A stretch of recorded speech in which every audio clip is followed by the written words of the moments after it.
Hey everyone, welcome back to the Visually Stunning Movie Podcast. I am Mark, your host, and with me as normal, Ryan. How you doing, Ryan? It's nice to not be talking about a hockey team. Yes, for those of you that haven't cottoned onto it yet, we're in the Salt Lake City market, and today was a big day because we stole a hockey team from Phoenix. Hmm. But not really. We apparently we just stole their players and their assets, Well, not their name, their history, their none of that. it's not that any of you care about this, but it is like what happened to the Cleveland Browns Browns when when they they left Cleveland. Yep, I was about to say it's exactly what happened. That Cleveland Yeah, got to keep all of the history, but didn't have a team for 5 years or however long it exactly. was. So yeah, Yeah. so we're now Indianapolis in this scenario. Is Yes. is how that works. But on a lighter note, there's movies coming out this week. Actually, this is I don't, is it a lighter note? Yeah, I guess it is. Sure. Well, one of them is slightly lighter. So yeah, two of the movies coming out this week. Different films. The Mhm. first one, Guy Ritchie returns. Yes. In what I am, I'm absolutely convinced this is the spiritual successor to The Man from Uncle, even though chronologically it would be a prequel. Um, the Ministry of Ungentlemanly Warfare, which, man, there has to be a law on film I, titles that are too long. I can, well, A, I'm just gonna tell you, I'm getting old. And so I keep referring to this as an ungentlemanly film, or I keep making up right? names because Well, I keep crossing it over with the League of Extraordinary Gentlemen yes. in my head, and that they are not the same movie. Um, this is ready. This is our favorite phrase. This is based on true events. Yeah. Recently declassified from Winston Churchill's Secret Files, 2016. Yes. 2016, um, about an actual mission during World War II, in which a ragtag group of ne'er do wells and cast-offs attempt to cripple the entire Nazi U-boat fleet. It's Suicide Squad. It's Mission Impossible. It's Oh my Suicide Squad. It's No, it's they're not all bad of guys. these things. Well, Um, they're not necessarily bad guys. I guess they're the good guys who don't follow rules. right. And yes, they're given a certain amount of leeway to accomplish. I think it's Mission Impossible. Well, It yeah, really is Mission Impossible it or is because pre-Bond. if you get caught, we're Yes, not going to acknowledge that we sent you, yes, even if you get caught by our side. So yes. yes, yeah. So the British send these poor lads to almost certain doom. Uh, look, so Guy Ritchie. After Guy Ritchie's The Covenant, this is a Yeah. nice return to form. The Covenant was Yes, definitely absolutely. a Ritchie film, but it was a weird one. I don't know about that. I just thought it was pretty awful. Well, That's me. I that's just fair. That's fair. And so we approached. You can go listen to our talk on that if you'd like. I'll link it in my review. But we approached that film from two separate viewpoints. But yes, this is more classic Guy Ritchie. yes. Um, Well, it, sort of. yeah. Well, no, it is. It's got the same. Those quick cut title cards, snarky yet serious style. I mean, it's all. There's a couple differences, and we're going to get to that.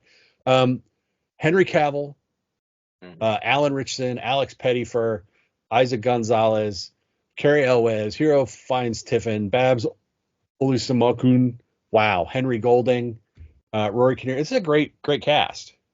Yeah, it is. He does tend to get really good casts together, which is always fun. So then if his movie can carry it, that's even better. Um, but yeah, so they have to sail from England to around the big fat part of eastern or of western Africa, to this island that is run by the Spanish, but that the not who are neutral at this point in the war, but who the Nazis are using the port as a resupply port for all of their U-boats. Yes, That is the it's plot. it's the air filters. Yeah, the air filters and gas and yeah, but the air filters are the big ones. Yeah, which it's kind of important in a submarine. Yeah, that so we don't all die. We need air to not die. I don't know. Yeah. But yeah. So this reads like it's got like every World War II / spy movie trope in it.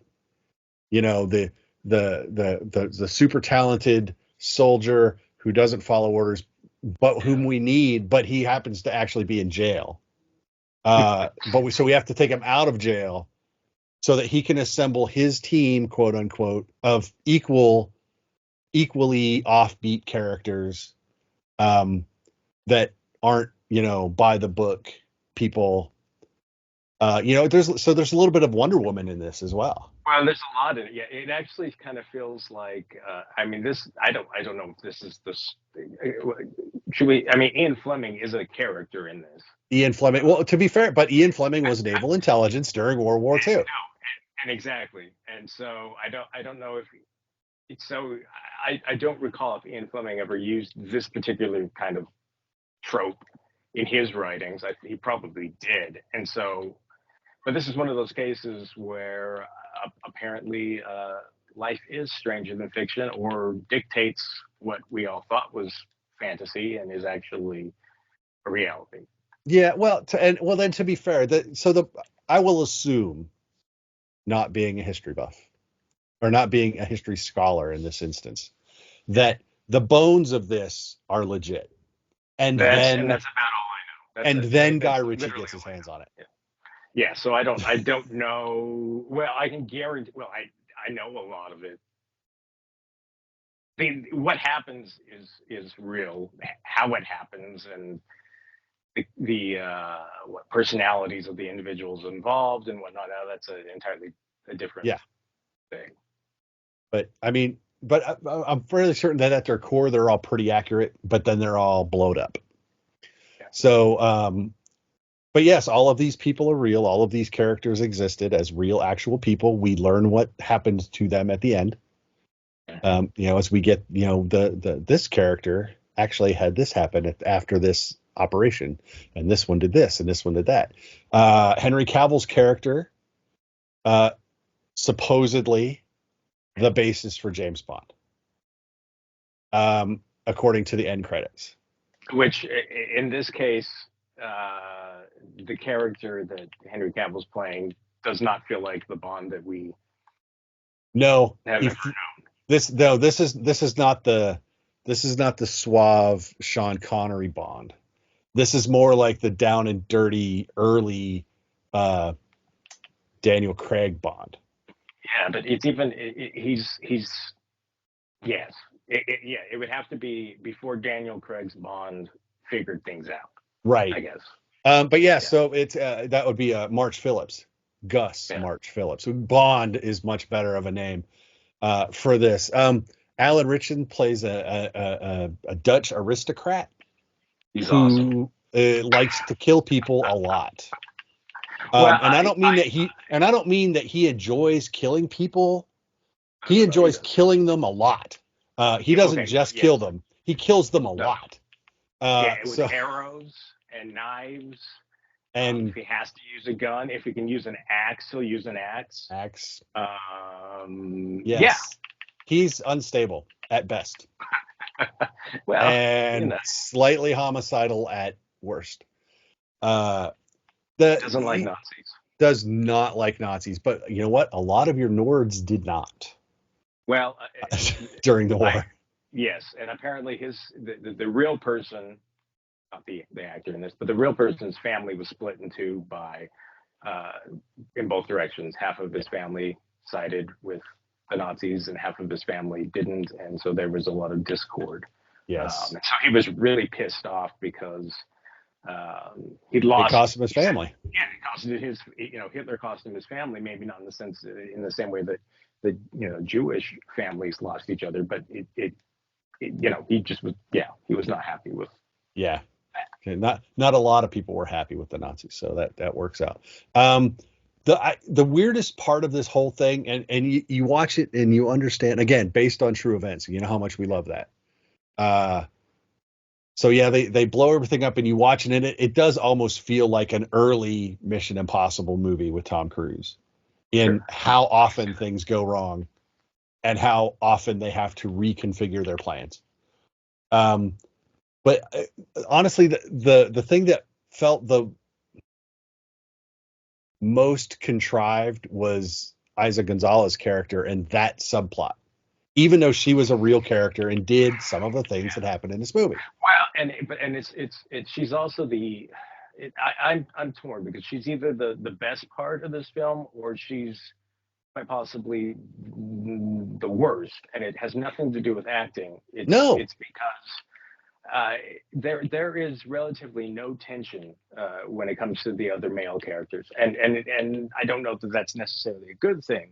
But they are macho. They're able to do this stuff. They figure things out. Sometimes they just get lucky, that sort of thing. Whereas her character is actually put into situations that are rather dangerous. She is first-person harm.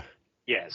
So she is supposed to basically distract and to a certain extent seduce the worst man in the movie. Yes. The guy who loves being a Nazi way more than anyone. He's like the Nazi version of Alan Richman's character.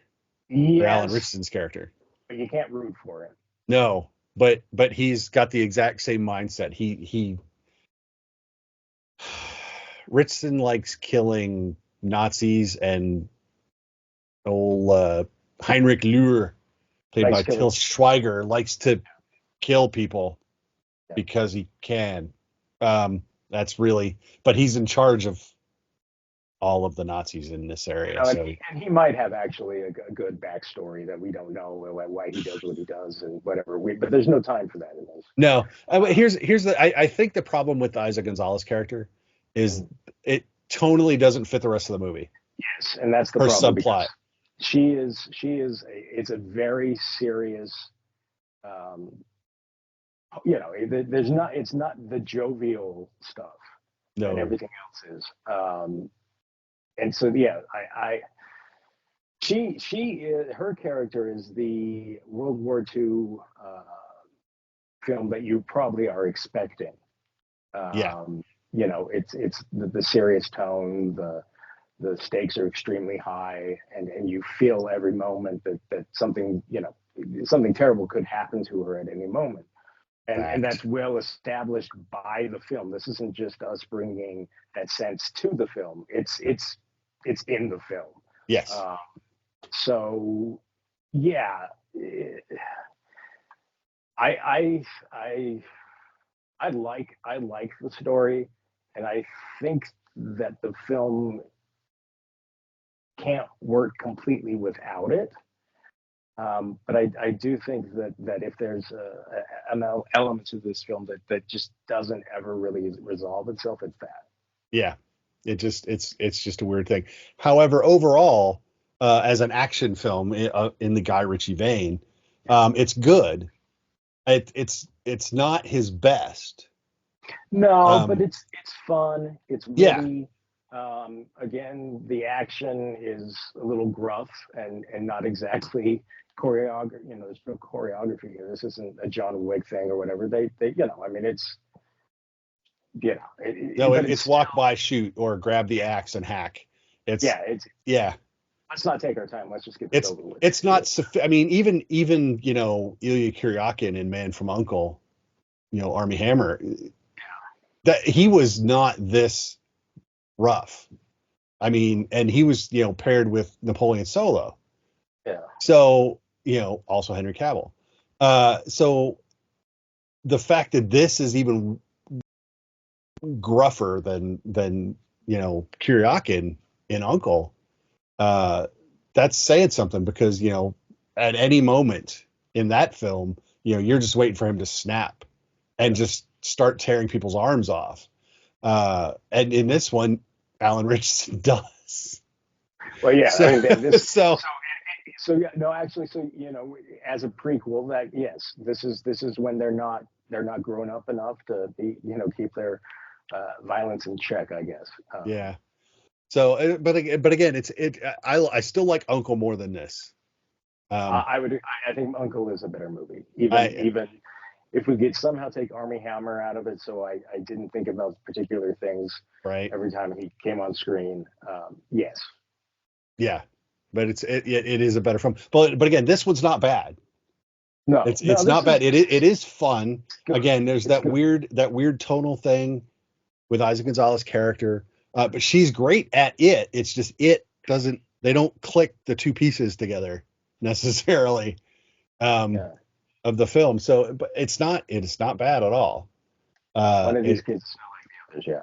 Yeah, exactly. So I mean, I'll tell you to watch it. I think everyone, Rory Kinnear is in it as Winston Churchill, which is a weird choice, but it worked. I name dropped him earlier, Till Schweiger, who plays Heinrich Luhr, the evil Nazi. Oh my God, he's awesome.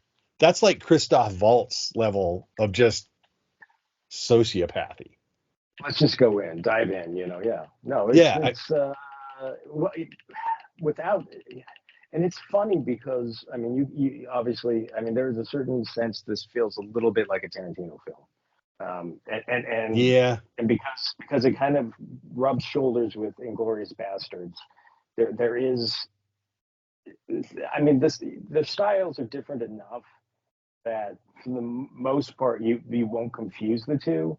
But this film, there are little moments here and there that could be in Inglourious Bastards. Yeah. They're not, obviously, and this story's true, and that one is not at all. No. But this one feels like we've seen it all before. Again, it's truth is stranger than fiction.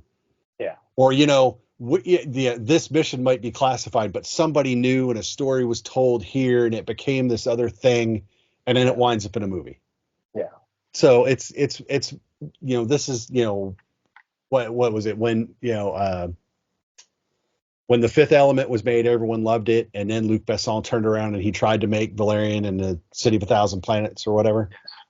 Everyone was like, "Oh, this feels different." Well, that was the source material, but he had already cribbed a bunch of it for The Fifth Element. So it's kind of the same phenomena here, is that this is the source material for a lot of the stuff that we're saying this. Yeah. That you can say this is kind of ripping off. It's like, well, no. This is where all that kind of probably came from. Yeah. Or a lot of it. And it's I don't know. I mean, I think that it is an enjoyable film. It's violent, but not particularly bloody. There is some blood, but a lot, not as much as you would. Well, I take that back. Yeah, there's on the boat. Yeah, on the boat. The boat. Well, both boats actually. Both the opening scene. Yeah, there's a lot of blood. It is rated R. Yes. So, and I want to name drop one more because I know you and I, you'll appreciate it, and I want to plug it. Ian Fleming, who we already mentioned is in the film, is played by Freddie Fox, and I couldn't figure out where I knew him from. He plays a complete douchebag in the Apple Plus series Slow Horses, which is a great show. Yeah, it is. Great show. So if you have Apple Plus and you haven't watched Slow Horses yet, watch it. Go watch Slow Horses. I haven't watched the most recent, so that is one I need to go back and catch up on. Yeah, that's season 2. I think they said they're going to make season 3. Yeah. And God, I hope so. That's just such a great show. It's a go.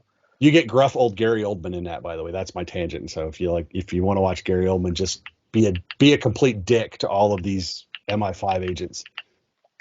That's definitely the show for you. He's just yes, he's 100%. He's over it, but he's also neck deep in it. That's the great part of that.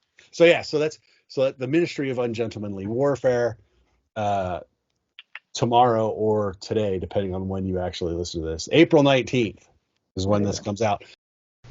Hey everyone, welcome back to season 9 of the Visually Stunning Movie Podcast. If you like what you're seeing and hearing, please feel free to like us, share us, follow us wherever you're listening to us, actually. If you're on YouTube, click subscribe. That would be great. Go to the website at vsmoviepodcast.com, and that will give you links to all of our socials. It'll give you write-ups of stuff that's not audio, but you'll get pretty much everything there. So if you like what you're seeing and hearing, make sure you share it with everyone else. Now let's get back to the show. It's coming out up against a not Guy Ritchie action movie. It's coming out against another horror comedy or Sort comedy, of, sort of. however you'd like to look at it. Abigail. Uh, once I accidentally saw the trailer for this, I think I actually took my wife to a movie, so we had previews, so I couldn't not watch it. And I was like, I have to see this movie. And it's good. Um, it's okay. It's fun. Here's the people kidnap a girl and they get locked in this building and bad things happen. And if you've watched the trailer, you already know the secret. And that's the biggest problem with this film. Absolutely, 100%. Marketing people need to be shot. Yes. That worked on this trailer because this movie. So that's the set, and I'm not going to tell you what it is because you might not have seen the trailer yet. Don't go watch it if you haven't. Just go in and be surprised, even though you can kind of maybe figure it out if you haven't already been exposed to it. Locked in the house with this 12-year-old little ballerina girl, and they're holding for ransom, whose father is an underworld figure, and bad things start to happen, and the blood starts to flow. A lot of blood. Lots of blood. Way more blood than the Ministry of Ungentlemanly Warfare. It's horror. It's comedy. I was worried that it was going to be too funny. We talked in Sting about how there needs to be a balance if you're going to do both. And I thought Sting had it. It was more horrific than comic. This I was concerned was going to go the other way. I think the amount of blood in this helps offset some of the comedy, but there is some comedic elements to it and some funny scenes. Yeah. So it's enjoyable in that way. I guess look, apparently this is a remake of Dracula's Daughter. So I went and I looked up like the plot for Dracula's Daughter, and I was like, barely a remake of. So I don't consider a remake. I just think it's something else. It's just this thing that's there. Yeah, there is a whole element of that in this, but this is not really. This is not the story that you would think. I guess if that's what you're going for, you're probably not going to be too happy. Yeah. The cast in this one though is also pretty good. Melissa Barrera, Dan Stevens, William Catlett, Catherine Newton, Kevin Durand, Angus Cloud, Giancarlo Esposito, and young Alicia Weir is Abigail. I would like to point out, and I did in my written review, that this is the second comedy horror this year that I have seen Melissa Barrera in, having watched Your Monster during Sundance, which was great. And unfortunately, I wonder if she's going to keep shooting herself in the foot, and she's not going to keep being given these opportunities to entertain us in this way. But we'll see. Dan Stevens. Every time I see Dan Stevens now, his American accent is both convincing and completely ridiculous. Every time I see him. And because he does a lot of movies where he has to carry an American accent, and it's funny and yet convincing at the same time. So I haven't figured that out yet. I think I enjoyed it more than you did, but I enjoy it more probably for the comic aspects of it in this case. Yeah, and my main problem with this film is I don't think it commits to being a comedy or a horror film, or figures out a way to be both. Right. To me, the best way I can describe it is it's like you have a tug of war, and nobody really wants to win. So I don't know. I mean, well, there's two directors on this, which makes you wonder. Yes. Well, and I would be more critical of this or less critical probably if it was terrible. Right. The problem is it's not terrible. It's just no. not We've seen terrible. No, we've seen. Oh, well, absolutely. I've seen a lot of terrible, particularly when it comes to horror movies. But it's almost more, as if not more disappointing when you go to a horror film and it's like, you know what, they shot some really good stuff in there. Some of that worked, some of that worked. That didn't work too, I think that this particular film needed to just say, look, we're gonna go camp and we're gonna lay into the camp, and you can still be fairly serious and do the camp. Mm-hmm. But it almost felt like they didn't want the camp to be as campy as it should have been, I guess. Right. I think it would have been more, I don't know. And part of the problem too is there's stuff in this that we've seen quite recently. Yeah. There's certain elements to uh, the creature, the monster, the evil, or whatever that Right. are very reminiscent of something else that we just saw last year or the year before. I don't recall, but recently. Yeah. And so it's like we kind of had this gimmick, and I think it kind of worked better in the other thing. It's not exactly the same thing, but Yeah. it's, I don't know. I mean, I'm okay with this, but I don't think I'll need to ever see it again. Yeah, I don't this is not going to age as well as the other one. But I think it's a fun time if you have a group of people. It's not like a date movie, but if you have a group of friends that like, horror / with a comic bent, Yeah. it would probably be a fun visit for you. Yeah, sure.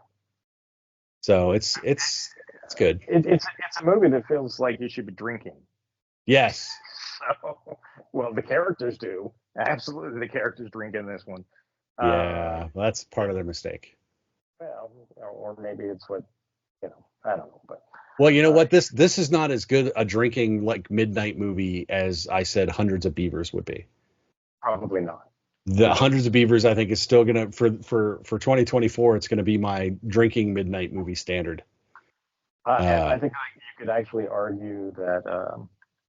No, anyway, okay. Yeah, there's been a few films that you could put before this, but this is people trapped in a house, Right. trying to get out. They are legitimate criminals who are not, they not great people. They've been assembled to kidnap a rich individual's daughter under the guise of, okay, we kidnapped the daughter. We're going to give each of you $7 million to go and read whatever your life. Yep. Everyone's got a backstory. Even though we're not supposed to tell them. No name, no real names, and no backstories. But people being people, that stuff right manages to work its way out. But so yeah, there's not really. Well, you're obviously supposed to like certain characters more than others. Yeah. There's, and there is some trickery that happens.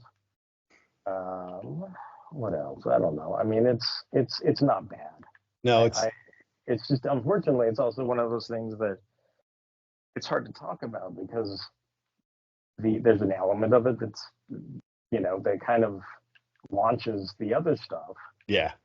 And that plot point is, if you don't know, it's better. And again, that's the trailer that ruined things here. Yep. Because it takes away, it's not, it's not even just the trailer. It's the poster. It's the way they've advertised it. The whoa moment is missing when you're watching it. Yeah, because they've already told you that it's coming. Yeah, and that whoa moment comes fairly early in the film. But still. And that's kind of another, maybe the problem is that the big whoa moment does happen maybe too soon. Yeah, there needed to be more ambiguity. Because the only real tension in the film comes from that. And once that's kind of shown, I don't think it's nearly as terrifying. Yeah. I think it's the sort of thing where, maybe you save the monster for the final act, or that you don't show your monster too early. Right. If you show them too early, they're not as scary. And that was the problem we had with Last Voyage of the Demeter. Yeah. They had a great creature design and then felt compelled to show it to us. Yeah. A lot. and they shouldn't have. And they shouldn't So have. I'm not going to tell you not to see this film. Yeah. But again, it had some potential, but I just think that it didn't really live up to all that potential. And I don't know if, again, I don't know if the studio said, hey, it's got to be more this, and they were like, no, it's got to be more that. But it really, to me, felt like a tug of war was happening, and neither side was completely convinced that their side should win. It just wasn't that. I don't know. So it wasn't funny enough for me, or there were things in it that are too funny to work as just I don't know. It's a weird sort of space that it's occupying. Yeah, it is. Like I said, but I won't tell you not to watch it either. No, it's there are much worse horror films. But again, I mean, I guess when you make an okay horror film, that I really, that bugs me more than if you make a horrible film, horror film, because there was no potential in that idea, or we've seen all that before, or whatever. And this one, it's like you see the movie, you could have had in this one, and so. But it's not disappointing enough to tell you to skip it. So no, it's not, and it's I don't know. Are they gonna try to do a franchise with this? I guess you could. I hope not. I wouldn't recommend it necessarily, but I hate that we're apparently getting Megan too, and it's like, why? No, just leave the little thing alone. You nailed it. Just move along. Yeah, they can't do that. They can't. Nope, they're incapable of doing that. That is it for this week, because you didn't watch the other one. No, that opens tomorrow, and I need to write my review. There you go. Yeah. But if you want to know, that's called Hard Miles, and it stars Matthew Modine. So I'll be writing that review as well. That is it for this week. We actually have no screeners next week. No in theater screenings next week. Yeah. Which shocking. I'm thankful for it. Yeah, no, I am too. But Zendaya's Challengers opens next week, which is probably part of the reason. And I'm going to try to get into that, because I missed the first screening. But anyway. Yep. Like I said, I will. I think I'm going to be talking to a friend of the podcast, Val Cameron, this weekend about that. Now, I want to see what she thinks of this movie, because I know what I think of this movie. I want to see what her point of view on it is. So watch for that. We should probably, if we can make that conversation happen, that'll drop next week. So yeah, that's it. Thanks for listening. Don't forget to like us, follow us on social media at VS Movie Podcast if you're on Twitter, X, whatever you want to call it, or Visually Stunning Movie Podcast if you're here on YouTube, or Instagram, Threads, that kind of thing. So we do have other movies to talk about, which we will, but until we do, be good, stay safe, see something good. There's a couple in theaters still, up to it, including these that we talked about today. So till we talk to you again, I am Mark. That is Ryan. Bye, Ryan. Friends. And we'll talk to everyone later.